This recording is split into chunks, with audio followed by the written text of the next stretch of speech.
lang po yan sa LB Mash Family. Family! Family!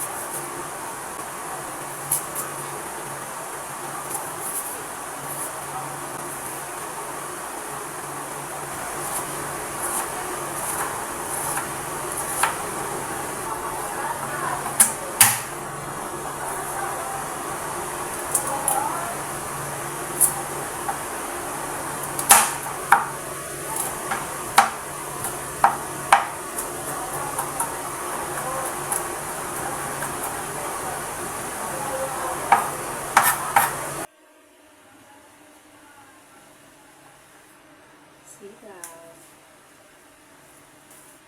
Okra.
Yan.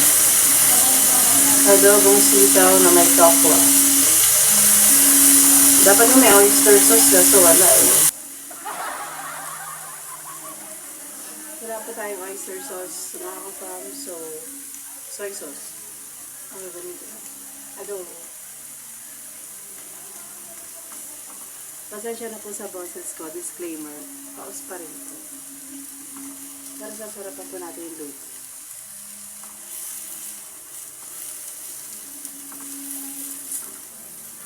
Konting ano lang po ito, golden brown, para medyo, ano po, maging solid yung ating tofu. Wala po akong karning ginamit. Nagiging ano po natin is yung tofu. Siya po yung ating protein. So, ano pala to, no? Siya yung ating magiging parang panglahok sa gulay. Fiber pala to siya.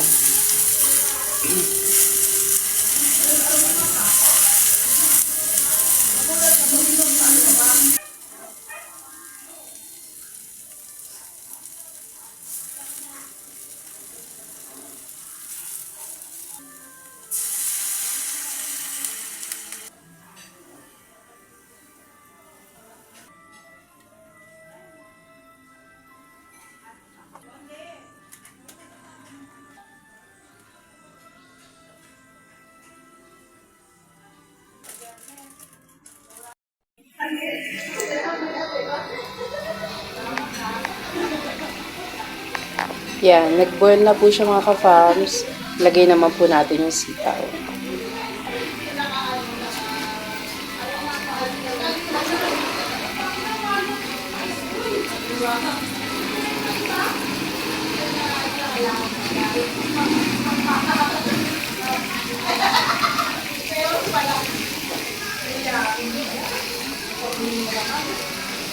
Haluin lang po natin ng dahan-dahan para hindi masyadong durog na po. Pero palalambutin muna natin yung sitaw.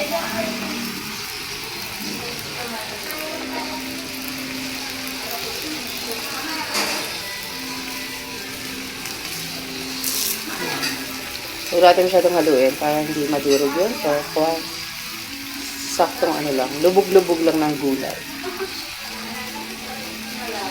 Later, pag medyo natuyan, dagdagan po natin ng tubig. Balikan natin yan, mga kapams. Nadagdag po ako ng water. Habang pinabalambot po natin yung sitaw.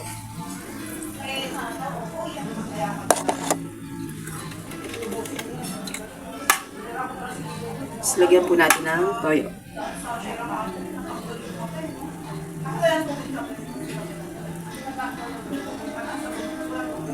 Tatlong kutsarita po.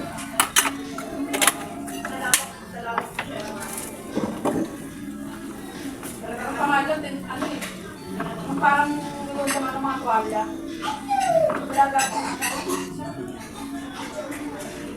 Yan. Tapos ako na po ng konting apoy para kumulo ng mabilis. Tapos pag kumulo na po siya, hinaak po natin yung apoy. Yung tofu, nagmukhang chicken. So parang chicken po yung ating inilagay.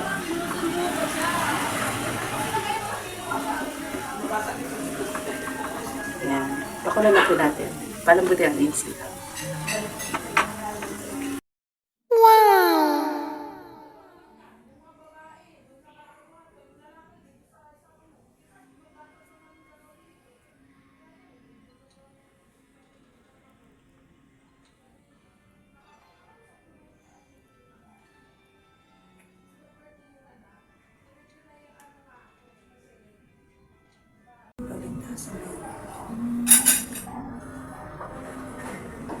Kain po tayo mga kapams. Kain po. Naluto ko na po yung adobong sitaw with tofu. At yung ulam po namin ng lunch, meron pa po natira doon sa ulam po namin ulit. Kain po tayo. Let's eat. And, Ano luto ba? adobong sitaw with tofu. Tofu? Yes. Di ba tofu yan? Yeah, tofu is the same. Parang yun. Ang bagay, ba't na yung tofu pa? Actually, parang na-recall ko lang. Yung tofu, yung maliliit, yung mga ganyan. Yung tokwa talaga, yung bloke-bloke. Yun ang pagkakaroon na tinatawag nila sa palengke. So, kapag naghanap ka ng tokwa, bigyan ka ng bloke-bloke tofu. Kaya nakalaki yung vlog na sinasabi mo. Not sure. Not sure. Ate ka ba nakikita? Basta bloke-bloke daw siya. So, instead of mag-chicken tayo or pork, tofu po ang ating naging lakok sa gulay. Ayun po. Sito mo sitaw. Tausi.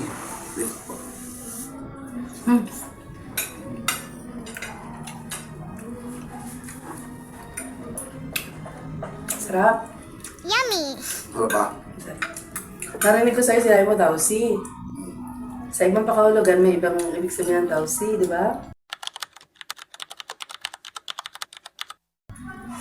Yung buto-buto na hinahalos din sa pagluluto.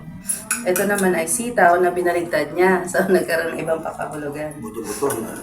Oo, yung tausi na tinatawag na hinahalos sa mga adobong baboy din yun na may parang...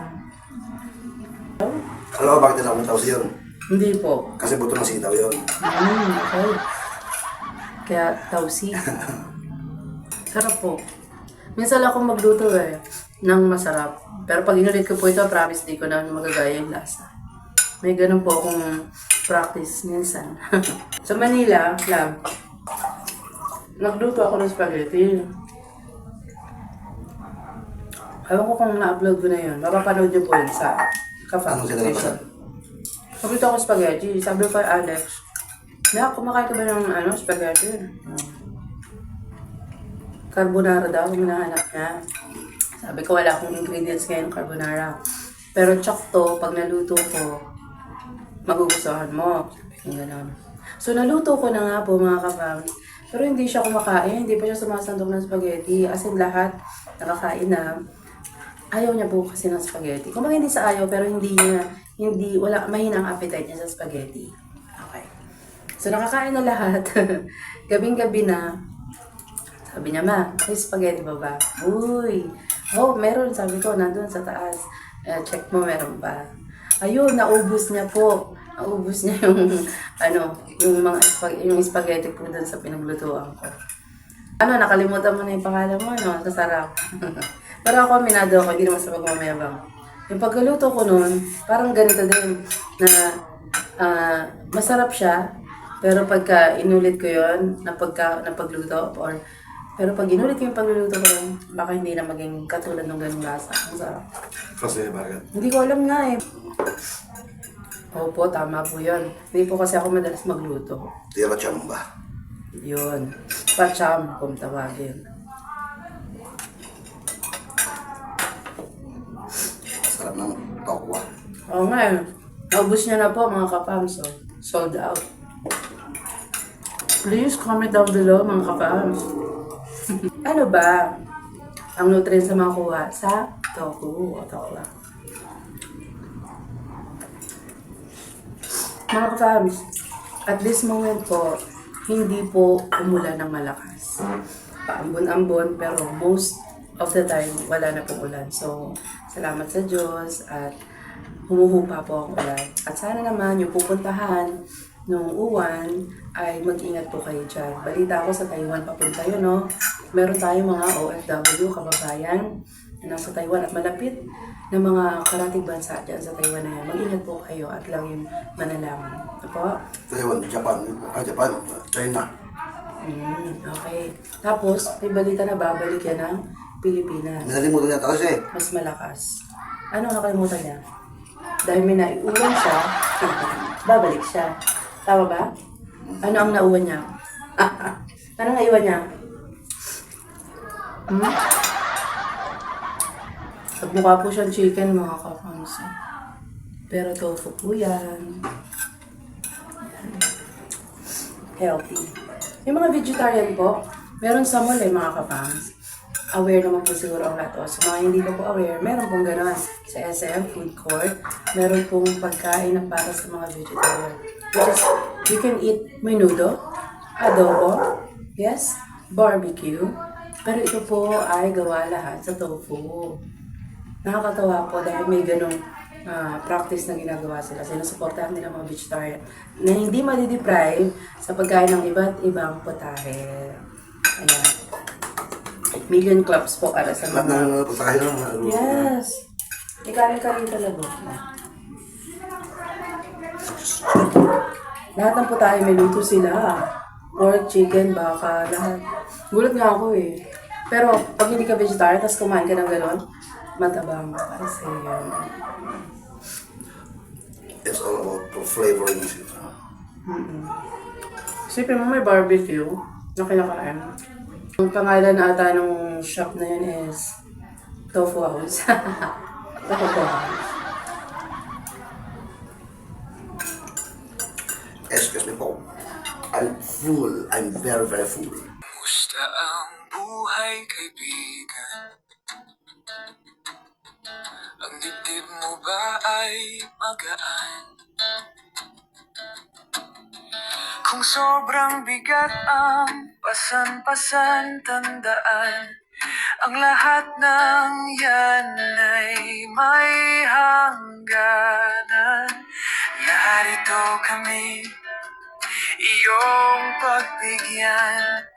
Buksan ang iyong puso at isipan. Ito ang panahon ng pagdadamayan. Let's all spread love, tayo'y magtulungan. This is the sign that we've been waiting together.